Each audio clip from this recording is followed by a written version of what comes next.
مہربانی آپ. میں ایک گزارش آپ سے کروں گا. ہماری ایک روایت ہے کہ جو مہمان آتا ہے اسے بہت ہی حقیر سا ہدیہ سا ایک صرف یادگار کے طور پہ ایک تحفہ پیش کرتے ہیں, تو وہ میں پیش کروں گا آپ کی خدمت میں. اس ڈبے کے اندر کچھ بھی نہیں ہے, 2 کتابیں استاد نظام الدین خان صاحب کے لیے اندر رکھی ہیں جو آپ گھر جا کے انہیں دے دیجیے گا.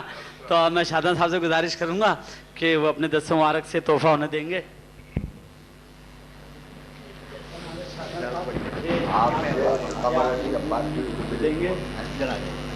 دو کتابیں خان صاحب کے لیے بھی ہیں اس کے اندر. اور میں آپ تمام حضرات و خواتین کا انتہائی شکر گزار ہوں کہ تمام در خرابی حالات کے باوجود آپ لوگ تشریف لائے. آئندہ صرف ایک نشست اور ہوگی 2 دسمبر کو انشاءاللہ 5 بجے اسی مقام پہ. آئندہ 2 دسمبر کو وہ آخری نشست ہوگی, بہت لمبی ہوگی. آپ تمام حضرات و خواتین جو تشریف لائیں وہ اس خیال سے آئیں کہ اس میں پھر شاید زیادہ دیر بیٹھنا پڑے, لیکن اس میں کئی لوگ آئیں گے اور انشاءاللہ پھر اس کے بعد کا بات کم. 2 دسمبر کو آئندہ ایک بار پھر آپ میں سے جن حضرات و خواتین کو تبرک نہ ملا وہ تبرک ضرور لے لیں. میں ایک بار پھر خصوصاً اپنے ان مہمانوں کا, جہانگیر صاحب کا, الحاج ڈاکٹر صاحب کا اور تمام حضرات و خواتین کا بے حد ممنون ہوں. وقار بھائی بہت بہت شکریہ, آپ تمام.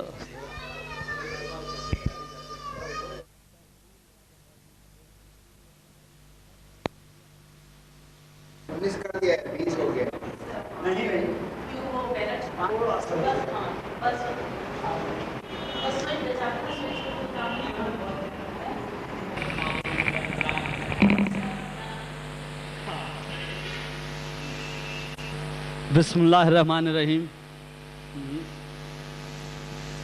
بسم اللہ الرحمن الرحیم.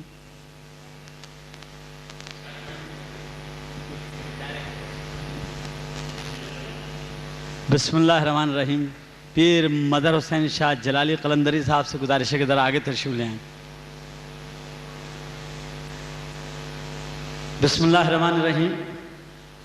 معزز خاتون اور حضرات گرامی, جیسا کہ آپ سب کے علم میں ہے کہ ہمارا ادارہ ترویج سوسانی کے زیر اہتمام یہ ماہانہ تربیتی نشست کا خصوصی جو ایک سلسلہ تھا وہ تقریباً اختتام کو ہے, اور یہ تقریباً کی وضاحت میں باقاعدہ کروں گا جب یہ اجلاس باقاعدہ شروع ہو جائے گی نشست.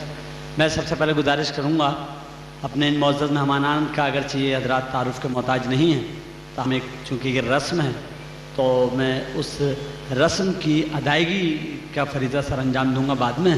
میں پہلے گزارش کروں گا اپنے معزز مہمانان گرامی سے. الحاج خورشید احمد صاحب کسی تعارف کے محتاج نہیں ہیں, بین الاقوامی شہرت کے حامل نعت خواں. میں ان سے گزارش کروں گا کہ وہ تشریف لائیں. بآواز بلند نعرہ صلوات.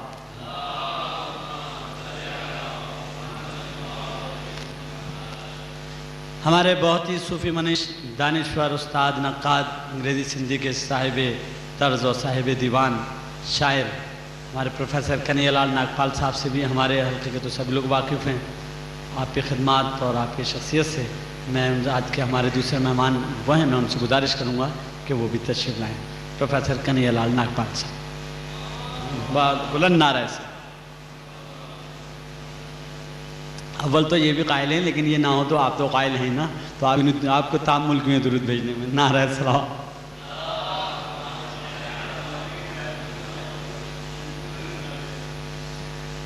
ہماری یہ بڑی خوش قسمتی ہے کہ ادراہ محبت اور ادراہ بندہ پروری ہمارے ملک کے ممتاز عالم دین مقرر, اگرچہ وہ امامہ آبا خبا میں نہ ہوں تو پہچان ان کی مشکل ہوتی ہے, لیکن بہرحال آدمی کا علم اور فضل اور بزرگی بلحاظ سن و سال نہیں بلحاظ علم و کمال ہوتی ہے. تو بہرحال ہمارے لیے بڑی خوش قسمتی کی بات ہے کہ ادراہ بندہ پروری ہمارے درمیان رونق افروز ہیں. مولانا حسن ظفر صاحب قبلہ, ان کی آمد کا خصوصی طور پہ شکر گزار, اور ان سے بھی ملتمس ہوں کہ وہ انہی 2 حضرات کے درمیان اپنی جگہ خود بنائیں گے. آئیے تشریف نہیں, وہ میں چاہ رہا ہوں کہ ان کی موجودگی آن ریکارڈ رہے. جو کچھ بھی یہاں لہو و لعب یا غنا ہونا ہے ان کی موجودگی میں ہو.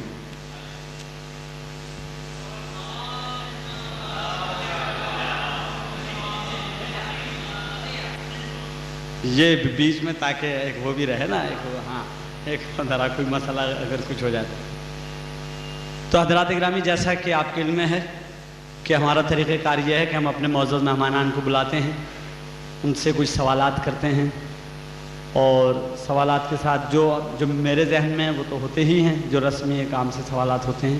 اس کے علاوہ آپ حضرات میں سے جو سوالات کرنا چاہیں گے میں ان حضرات کو پہلے بھی یہ بتا چکا ہوں اور پھر یہ معروضہ پیش کر دوں کہ بظاہر یہاں جو سامعین یہاں موجود ہیں یہ مختلف انجمنوں کی اور مختلف اداروں کی نمائندگی کرتے ہیں اور خود اچھے منقبت خواں، سلام خواں، نہو خواں، سوس خواں ہیں یہ حضرات، اور یہ جو ہمارا تربیتی سلسلہ ہے تو یہ جو ہمارے بظاہر مخاطب سامعین ہیں ان کے علاوہ بھی آڈیو ویڈیو کیسٹ کے حوالے سے بھی ہمارے بہت سارے سامعین اور ناظرین اور عام یعنی شائقین کے علاوہ کہ جو دلچسپی رکھتے ہیں، کچھ سیکھنے والے اور ایسے لوگ بھی ہیں کہ جو ان کیسٹ کے توسط سے سیکھیں گے اور یہ صدقہ جاریہ جو ہے وہ انشاءاللہ تعالی جاری و ساری رہے گا۔ تو یعنی یہ آپ بالکل یہ سامعین کی قلت پہ نگاہ نہ رکھیں بلکہ ان کے بھی مخاطب وہ تمام ناظرین رہنے چاہیے کہ جو کیسٹ کے توسط سے ملک سے باہر بھی ہوں گے، جہاں جہاں سوسخانی اور جہاں جہاں زداری ہے وہاں انشاءاللہ تعالی یہ ان کی آواز اور یہ پیغام انشاءاللہ جائے۔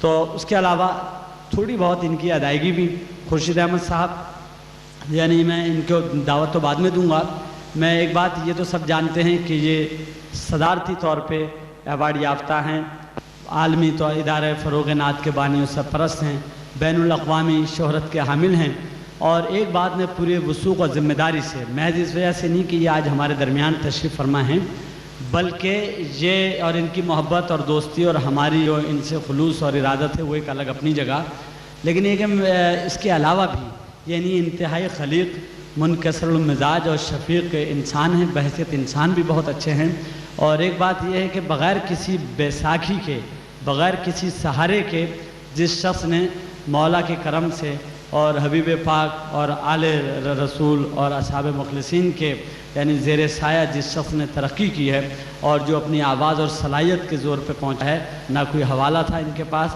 نہ کوئی اور سوائے ذکر کے، تو وہ آپ ہیں، اور یہی وجہ ہے کہ گروہ بندی اور اس سے بالا تر ہونے کے باوجود یعنی آپ کو صدارتی ایوارڈ تو دیا لیکن اتنی تاخیر سے ملا۔ جب ان کا اعلان کیا گیا تو میں خود یہ سمجھا کہ انہیں دوسری بار اس اعزاز سے نوازا گیا ہے، تو میں بہت حیران ہو رہا تھا کہ دوسری بار کیوں دیا گیا ہے، تو پتہ چلا کہ نہیں پہلی بار ملا ہے، اور ان کو ایوارڈ دینے سے ان کے لیے نہیں بلکہ خود ایوارڈ کے وقار اور اس کے استناد اعتبار میں اضافہ ہوا ہے۔ اور دوسری بات کہ جو بہت کم لوگوں کو معلوم ہے کہ نہ صرف یہ کہ آپ نعت خواں ہی اعلیٰ درجے کے ہیں بلکہ اس کے ساتھ ہی جو ہے وہ آپ سوسخانی بہت اچھے ہیں، یعنی تقریباً کوئی 10 سال ہو گئے ہوں گے جو ان کا ایک سوسخانی کا کیسٹ سبا اکبر آبادی صاحب مرحوم کا کلام اور EMI کی طرف سے وہ کیسٹ جاری ہوا تھا، وہ چونکہ یعنی پراپر اس کی تشہیر نہیں ہو سکی اور مناسب طریقے پہ اس کی جو ہے وہ جس طرح مارکیٹنگ ہونی چاہیے تھی نہیں ہو سکی، تو آپ تک وہ سب تک نہیں پہنچ سکا، خود ان کے پاس بھی محفوظ نہیں تھا، EMI کے پاس بھی نہیں ہے، تو جب میں نے انہیں بتایا کہ میرے پاس یہ ہے تو پھر میں نے وہ کیسٹ انہیں پیش کیا۔ بہرحال وہ سوسخانی کا ان کا اپنا انداز ہے، ہمارا ایک رواجی تکنیکی اپنا الگ انداز ہے، تو ان میں قدر مشترک جو ہے وہ بقول ہمارے پروفیسر کنہیا لال ناگپال صاحب کے وہ حسینیت ہے، حقانیت ہے، حق پرستی ہے، مظلومیت ہے، انسان دوستی ہے، اور غم حسین اور سر یہ دو چیزیں جو ہیں وہ بہرحال مشترک ہیں، چاہے وہ ناگپال صاحب کا اپنا انداز ہو کہ کڈارو والا سندھی جو طرز ادائیگی ہے، چاہے وہ خورشید احمد صاحب کا ہو یا ہمارے عام امام بارگاہوں کی سوسخانی ہو، تو ہم ان سے سنیں گے۔ اور ایک بات میں آپ سے اور بھی عرض کروں کہ تقریباً 20-25 سال کے دوران اب تو کافیاں اور کافیوں کے علاوہ مختلف ٹکڑے جو اس میں لگا دیتے ہیں، دوہڑے اور دوسرے ادھر ادھر کی جو پیوند کاری ہم نعت خوانی میں جو چل رہی ہے، جو کچھ قرأت اور کچھ قوالی اور کچھ دوسری جو اصناف ادائیگی ہیں اس سے بھی مستعار لی گئی ہے، اس میں اب سوسخانی کے بھی کچھ سر لگنے لگے ہیں، تو ان سب کی جو بانی ہیں، میں پوری ذمہ داری سے بات عرض کر رہا ہوں کہ اس طرز کے جو بانی ہیں پاکستان میں تو جو وہ ہمارے خورشید احمد صاحب ہیں کہ جنہوں نے یعنی الگ سے ایک ٹکڑا لگا دینا ایک نعت پڑھتے پڑھتے قوالی میں اس کا رواج تھا، اور کسی اور اصناف ادائیگی میں جو ہماری ثقافتی ورثہ ہوتا ہے وہ موسیقی میں ہو تو ہو، لیکن ویسے نعت خوانی میں یہ اس معاملے میں صاحب طرز ہے نعت خوانی میں بھی۔ بہرحال آج ہم ان سے نعت خوانی کے حوالے سے بھی بات کریں گے اور ان سے کوئی نہ ایک دو ان کی اپنی پسند کی یا ہم اپنی پسند کی نعت بھی سنیں گے، سوسخانی بھی سنیں گے۔ جب یہ سوسخانی کریں گے تو ہم اس وقت انہیں اپنے بازو آس لگانے کے لیے انہیں فراہم کریں گے۔ پروفیسر کنہیا لال ناگپال صاحب کے جیسا کہ میں عرض کر رہا تھا، صوفی منش اور انسان دوست اور بہت ہی یعنی جس طرح کے اسلام ہم سے مطالبہ کرتا ہے اور ہر مذہب میں اور انسانیت میں جس طرح ایک مثالی انسان کے جو خصائص اور جو اس کے اوصاف ہونے چاہیے، آپ ان جو اوصاف کے حامل انسان ہیں۔ مذہب ہر شخص کا اپنا ایک انفرادی مسئلہ ہے، اور اس کے معاملے میں جو ان کے نظریات ہیں اور جو ہمارے نظریات ہیں وہ بلا شبہ اپنی جگہ ایک اٹل حقیقت، لیکن بہرحال میں آپ سے عرض کر رہا ہوں کہ یہ انسان دوستی اور یعنی مظلوم اور مظلومیت کی جو ایک ہم نوائی ہے، تو وہ ناگپال صاحب کی شخصیت کا حصہ ہے، اور بہت ہی شفیق استاد ہیں، بہت ہی اچھے نقاد، بہت اچھے دانشور۔ ان کا کمال یہ ہے کہ انہوں نے مل کر ایک کام یہ کیا کہ شاہ جو رسالوں سے جو سر کڈارو تھا وہ ہم نے لیا، اور جو سندھی طرز ادائیگی ہے اس کا مخصوص ماحول کڈارو کا، اور جو ہماری اردو سوسانی کا جو آس لے کے پڑھنے کا رواج ہے، ہم نے ان دونوں کے اشتراک اور اتصال سے اس طرح نکالا کہ وہ بھی باقی رہے، اس کا اپنا مزاج، اور ہماری سوسانی کا بھی مزاج رہے۔ کڈارو کے نام سے ایک کیسٹ جو ہے وہ نکل چکا ہے 2 بار، اور اس کی انٹیریئر میں یعنی اندرون سندھ تو اس کی پذیرائی ہوئی، جہاں بھی جو حلقے ہیں عزاداری سے متعلق وہاں تک پہنچا ہے۔ شاید اس کا یہاں مداحرہ تو نہیں ہو سکے، تاہم ناگپال صاحب سے کچھ باتیں بھی کریں گے اور ان کی کچھ باتیں بھی سنیں گے۔ اور اتفاق سے ہمارے ساتھی جو یہاں ہمیشہ ہوتے تھے، آتے تھے، ہم ان سے سنتے تھے، آج جو پورے موجود نہیں ہیں، لیکن اور بیچ میں اذان ہو جائے گی تو ہمارے 1-2 بزرگ، جیسے کہ میں ہمیشہ اعلان کرتا رہا ہوں کہ جنہوں نے کبھی باجماعت نماز نہیں چھوڑی ہے وہ آج بھی نہ چھوڑیں، اور جنہوں نے جو اس کے باقاعدگی سے نہیں پڑھتے ہیں تو وہ آج بھی اپنا ریکارڈ خراب نہ کریں۔ تو یہ صرف وقفہ اذان ہوگا، جب اذان ہوگی، وقفہ نماز نہیں ہوگا۔ جو حضرات باجماعت پڑھاتے ہیں وہ چاہیں گے تو مغرب جماعت سے پڑھیں گے اور عشاء فرادہ پڑھیں گے اور دوبارہ آ جائیں گے، بقایا ہم صرف وقفہ اذان کریں گے۔ یہ پروگرام انشاءاللہ 1-1.5 گھنٹے میں جیسا کہ ہمارا ہوتا ہے وہ انشاءاللہ جاری رہے گا۔ تو قبل اس کے کہ میں ناگپال صاحب کو دعوت دوں یا ہم سے کروں، یا چونکہ ہمارے ابھی 2-4 ساتھی نہیں آئے ہیں، تو سوسانی کے ماحول سے پہلے میں ناگپال صاحب سے کو ہی پہلے میں دعوت دیتا ہوں اور ان سے گزارش کروں گا کہ یہ تشریف لائیں، بآواز بلند نعرہ صلوات۔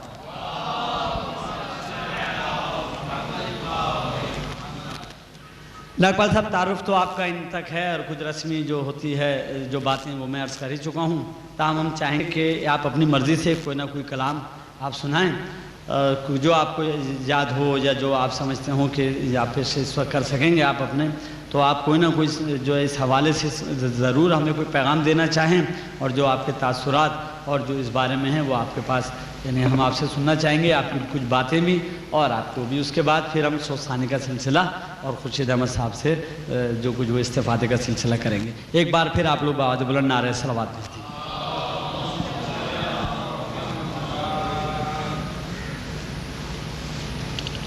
جناب محفل حاضرین، السلام علیکم یا علی مدد۔ جس زمین سے، جس خطے ارض سے میں تعلق رکھتا ہوں، یہ اس تہذیب کا حصہ ہے۔ میں بیساکھ کا آپ کو واقعہ سناتا ہوں کہ جو میں اپنے گھر میں بیٹھا ہوا تھا، میرے پاس ایک مہمان تھے، اچانک فون کی گھنٹی بجی، میں نے اٹھایا اور مجھ سے جو مخاطب کیا وہ تو میں ہی جانتا ہوں، میں نے جو کہا وہ میرے مہمان نے سنا، تو میں نے کہا جی مولا علی مدد، تو بیٹھے ہوئے مہمان کے کان کھلے ہوئے۔ جب میں نے گفتگو ختم کی تو مجھ سے پوچھتے ہیں یہ کیا طریقہ ہے سلام کرنے کا؟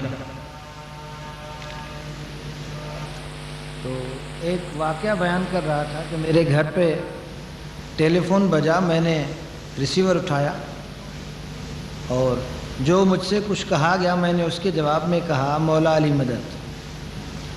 تو گھر پہ بیٹھے ہوئے مہمان نے مجھ سے پوچھا جب میں نے فون رکھا، جناب یہ کیا طریقہ ہے بات کرنے کا؟ پہلے تو میں سمجھا ہی نہیں کہ وہ کیا کہنا چاہتے۔ جب انہوں نے نشاندہی کی تو میں نے کہا جی جناب مجھے تو پتہ ہی نہیں آپ کیا کہہ رہے ہیں۔ مجھ سے ٹیلی فون جب میں نے اٹھایا تو مجھ سے کہا گیا یا علی مدد، اور یہ ہماری اس زمین کا سلام ہے، یعنی اندرون سندھ آپ جائیں تو خواہ کوئی بھی ہو وہ، کیونکہ یہ اخوت اور تصوف کی زمین ہے۔ یہاں پہ جو سکھایا گیا ہے، میں اس زمین کی پہچان ہے شاہ عبداللطیف بھٹائی، میں انہی سے ایک روایت بیان کرتا ہوں کہ محرم ماہ جب بھی ہوتا تھا تو آپ کالے لباس میں ہوتے تھے اور وہ تمام چیزیں آبزرو کرتے تھے، نیچے رہنا، نیچے سونا، خاص طور پر ذکر و فکر میں بسر کرنا۔ تو کسی نے آپ سے پوچھا آپ شیعہ ہیں؟ کہا نہیں جی۔ آپ سنی ہیں؟ کہا نہیں جی۔ تو پوچھا جناب آپ کچھ تو ہیں؟ اس نے کہا جی ہم دونوں نہیں ہیں۔ تو کہا جی یہ تو کوئی بات نہیں، دونوں جو نہیں ہوتا وہ تو کچھ بھی نہیں ہوتا۔ تو اس نے کہا جی لطیف کچھ بھی نہیں ہے، لطیف کچھ بھی نہیں ہے۔ اپنی ذات لے کر چلنا کبھی بھی اللہ کے پاس رسائی نہیں ہو سکتی۔ جو میں نے سیکھا ہے وہ واقعہ آپ کو یاد ہے کہ حضرت علی کرم اللہ وجہ کافر کی چھاتی سے اٹھ گئے۔ یہ واقعہ پڑھنا، یہ واقعہ سنانا بہت آسان ہے، اس کا مطلب جاننا اتنا آسان نہیں ہے کہ میرے منہ پہ تھوکنے کے بعد اگر میں تمہیں مار دیتا ہوں تو یہ علی کی ذات آ جائے گی۔ اب اس کو سمجھنے کے لیے ہم یہ دیکھیں کہ ہم اپنی ذات کے تحت کتنے ظلم کرتے ہیں، جبکہ ان کا مارنا صرف اسلام کی وجہ سے تھا، مگر یہاں اس ایک بات پہ انہوں نے محسوس کیا کہ نہیں یہاں میری ذات آڑے آتی ہے، تو چھوڑ دیا۔ اب بات یہ ہے کہ یہ ذات جو ہے، جب کلام مجید میں فرمان ہے کہ میں آپ کی شہرک سے قریب ہوں، تو وہ کیا چیز ہے جو ہمیں اس سے ملنے سے روکتی ہے؟ وہ یہ اپنی ذات ہے، یہ انا ہے جو ہمیں اس ہستی سے ملنے نہیں دیتی۔ میں نے کئی طریقوں سے اس بات کو سمجھنے کی کوشش کی ہے۔ ایک ساتھ رہتے ہوئے ہم اس سے مل نہیں پاتے، وہ یوں ہے کہ بیچ میں اگر یہاں انا کا پردہ آ جائے، ایک چادر لگا دیں تو نہ آپ مجھے دیکھ سکتے ہیں نہ میں آپ کو دیکھ سکتا ہوں، بے شک آپ بھی موجود ہیں اور میں بھی موجود ہوں۔ تو اس انا کو، اس خودی کو جب تک بندہ ختم نہیں کرے گا اس وقت تک لا الہ کے تقاضے ہی پورے نہیں ہوتے۔ پیسہ ہمارا بت، اولاد ہماری بت، یہ جہان ہمارا بت، جس کی پرستش میں صرف کلمہ پڑھنے سے وہ دیواریں نہیں ٹوٹتی۔ تو الا اللہ کی طرف بڑھنے سے پہلے اس لا الہ کو سمجھنا ہے۔ تمام معبودوں کو جب تک ختم نہیں کریں گے ایک معبود نظر نہیں آئے گا، نہ اس سے ملنا، نہ الا اللہ کے تقاضے پورے ہوں گے جب تک لا الہ پورا نہیں ہوتا۔ تو یہ جو خودی ہے اس کو چھوڑ کے ہم آگے جا سکتے ہیں۔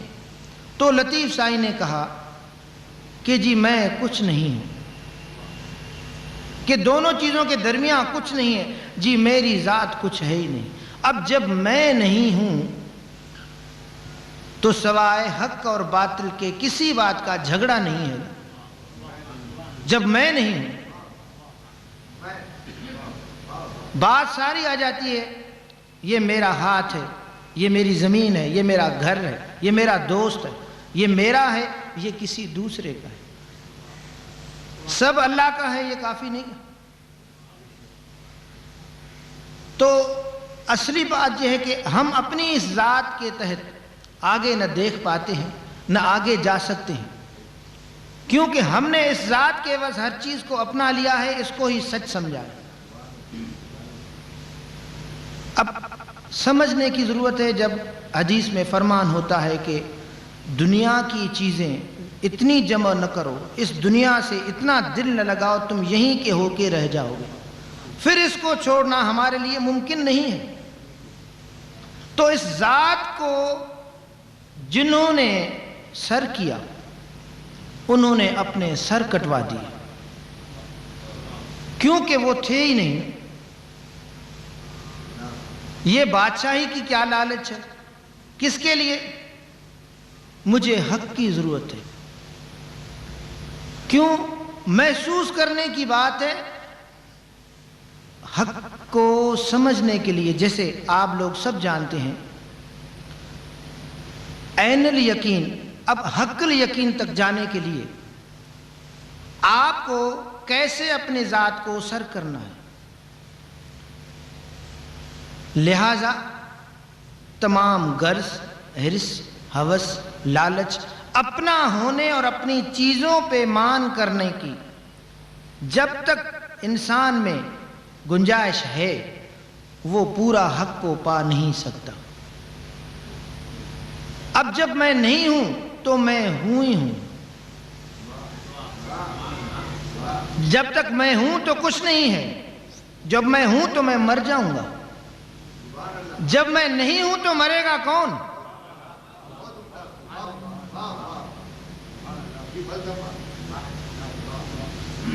ہم نے اکثر پڑھا ہے ڈیتھ، لائف دو اپوزٹ ہیں. یہ فلسفہ غلط ہے جناب. ڈیتھ کا اپوزٹ برتھ ہے، لائف نہیں.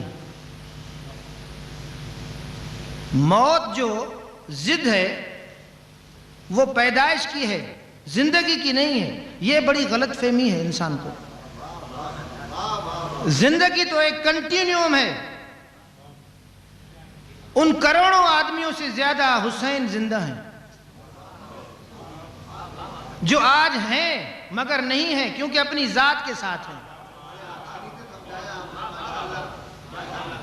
اب مجھے بتائیں کہاں ہے ڈیتھ؟ دکھائیں مجھے ڈیتھ. کیونکہ وہ نہیں ہے اور وہ ہے، اور ہم ہیں اور ہم نہیں ہیں. تو سارا قصہ اس ذات کا ہے. مولانا روم نے اپنے مثنوی میں لکھا بنام او کہ او نامی ندارت. اب میں نے مولا علی مدد کہہ دیا تو آپ کو تکلیف ہو رہی ہے کیونکہ آپ نے سمجھا کہ یہ علی کوئی اور چیز ہے. یہ علی میرا ہے، یہ علی ان کا نہیں ہے. علی تو حق ہے، علی تو سچ ہے، علی تو صداقت ہے، علی تو ذات کی نفی ہے. وہ سب کا ہے. بات محسوس کرنے کی ہے. یہ میرا اور تیرے کی قید نے ہمیں یہاں پہنچا دیا ہے کہ ہم ایک دوسرے کا گلا کاٹ رہے ہیں. الست بربکم سے جب ہم سوچتے ہیں اور کالو بلا سے جب ہم کہتے ہیں. اب رب جب ہمارا سب کا ہے تو یہ تقسیم کا ہے کہ میرے بھائی دین وحدت تو اسی دن سے شروع ہوا جب روحوں نے کلام کیا. جب ہم سب کا رب ایک ہے تو یہ دوئی کیوں نظر آتی ہے؟ کیونکہ میں ہوں، میں یہ ہوں، میں وہ ہوں. اس وحدت کو تقسیم کرتے جا رہے ہیں. میں سمجھتا ہوں کہ زندگی ایک کنٹینیوم ہے. موت پیدائش، جنم لینے سے، پیدا ہونے سے اس کی ضد موت آتی ہے. لائف کی ضد موت نہیں ہے، یہ ایک کنٹینیوم ہے. نہج البلاغہ میں حضرت علی ارشاد فرماتے ہیں لائٹ کے متعلق، روشنی پھیلاؤ، ٹیک اوور. آگے یہ جو آنے جانے کا سلسلہ ہے، تم سے پہلے کوئی گیا پھر تمہارے بعد کوئی جائے، ٹیک اوور کرو. ہمیشہ بقا کی طرف جاؤ. یہ روشنی نہیں مرتی، زندگی نہیں مرتی. اب اس بات کی حکمت کو سمجھنا ہے. بھائی ٹھیک ہے چور کے ہاتھ کاٹ دیے جائیں، مانا. ذرا نہج البلاغہ کھولیں، عیال اس کی کتنی ہے، وہ فاقوں سے تو نہیں مرتا. یعنی آپ پڑھتے جائیں آپ کے فکر میں جو ہے وسعت آ جائے گی. ہاتھ کاٹ دو، بس کاٹ دو. یہ بات مجھے کیوں یاد آئی؟ ابھی یہاں آ کر میں آفس میں بیٹھا تو اس میں شام کے اخبار میں خبر لگی ہوئی ہے اے جی کے بھائی نے جو ایم اے اکنامکس ہے، آپ میں بہت سے دوستوں نے پڑھی ہوگی. وہ موٹر سائیکلیں کرتے ہوئے پکڑا گیا ہے چراغ ڈال۔ مجھے یہ واقعہ اسی سے یاد ہوا، ابھی دیکھا اخبار میں، تو اس نے کیا بتایا کہ جی میری بہن مر رہی تھی، میرے پاس دوائی کے پیسے نہیں تھے، میرے بچوں کا فاقہ، 2 دفعہ اس نے مختلف ذکر کیے، میں نے قسم کھائی میں چوری نہیں کروں گا۔ تو چوری تو اس نے کی، مگر چوری کیوں کی بھائی؟ اس کی وجوہات نہیں جانتے آپ، بس چور کے ہاتھ کاٹ دیں۔ اس کے گھر پہ کیا گزرتی ہے، اس کا عیال کیا ہے، اس کے ہاں بیماری کیا ہے، اس کے افراد کیا ہیں، اس کی مجبوریاں کیا ہیں۔ تو حکمت کی بات کریں۔ اسی طریقے سے ہمیں اپنی ذات کو سر کرنے کے لیے جب حسین اور علی کے پاس آتے ہیں تو یہ فلسفہ سمجھ میں آتا ہے۔ اگر زندگی اتنی عزیز ہوتی تو 72 لوگوں کی اتنی بڑی قربانی اپنے ہاتھوں سے اٹھا کر وہ نہ دیتے۔ زندگی اتنی قیمتی ہوتی تو وہ بچا سکتے تھے۔ زندگی کی تو کوئی